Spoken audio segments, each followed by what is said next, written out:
Hello everyone, good morning. I'm Amanda Soper and I'm the Assistive Technology Specialist at St. Coletta. This morning I read a book that we posted online called If You Give a Mouse a Cookie. Right here, If You Give a Mouse a Cookie. While I was thinking about reading this book last night, I realized that this would be a great book to do a story box for. So if you have children with vision impairments, especially CVI, cortical vision impairment, or if you just want some fun literacy experience to do with your children, I think this would be a great idea.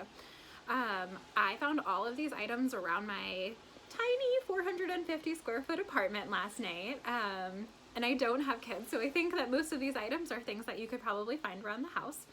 I'm going to post a link also for more information about story boxes from the Paths to Literacy website.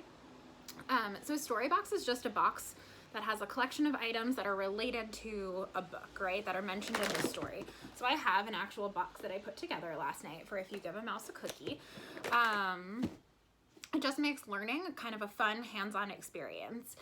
So when you're presenting these to your children, if they do have a visual impairment, something that you want to think about, a tip, would be to give them time to explore the item, right? So if you give the child tape, Mouse tapes his picture to the refrigerator, don't just, give it to them and then move on to the next thing. Let them explore it, tactily explore it. Oh, it's sharp at the top. You can feel the sticky tape. It has a circle. Give them a chance to look at it, present it on their preferred side or in their preferred field of vision.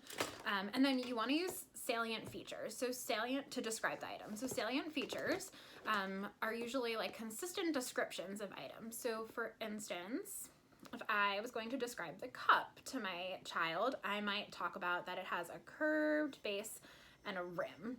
And then maybe tonight at dinner or at lunch, when I give the child a cup, I might remind them, oh, hey, this is a cup. We learned about a cup.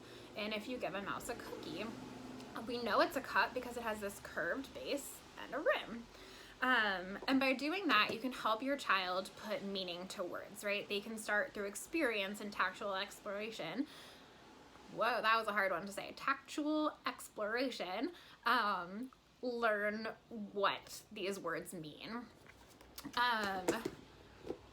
Another tip would be that you don't have to present all of the items in a box every single time you read it. You could read If You Give a Mouse a Cookie every day for the next 2 weeks, and maybe sometimes you get through half the item. Sometimes you only get through one item. Maybe it's just the cookie. You just want to give your child a chance to learn what the different objects are while you're reading the story and some different concepts. I am going to also post a link on this video of some online readings of If You Give a Mouse a Cookie in case you don't have the book at home. Like I said, I also posted me reading the story and modeling on an AAC device to the St. Coletta YouTube channel. In my box, I'll just share with you guys what I have. Well, not in my box. I just pulled out of my cabinet my cookies. I haven't opened them yet, so I'm not going to, but you would take out a cookie if you have one. It could be a chocolate chip cookie like in the story, or it might be that your child likes Nilla wafers, so I would take out that, or a sugar cookie, whatever that kind of cookie is. So that would be the cookie. And then milk. I use 2% Harris Teeter milk. My container always looks like this. It's always this shape and it's always this color. If your child drinks Pediasure, give them the can of Pediasure, the bottle of Pediasure, whatever milk is for you guys, that's what you want to use. I found a straw in my house. I had a napkin. I found a mirror.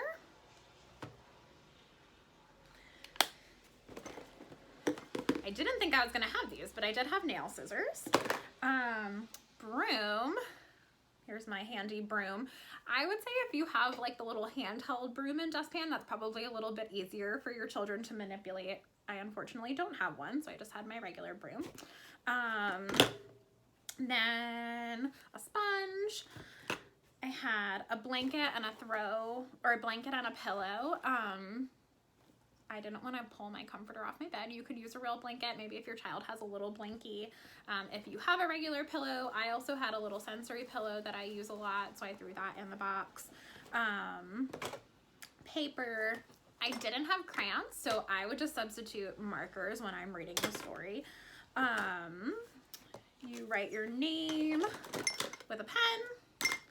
I have a little picture that one of my students drew for me that's hanging on my fridge, so I put my picture in the box, and tape. And that was all of the stuff I talked about, and my cup for the milk. So those were all of the things that we had in the story that I wanted to include in my story box. Another idea that you could do after reading, if you give a mouse a cookie, is make cookies. I know some people are home baking from scratch.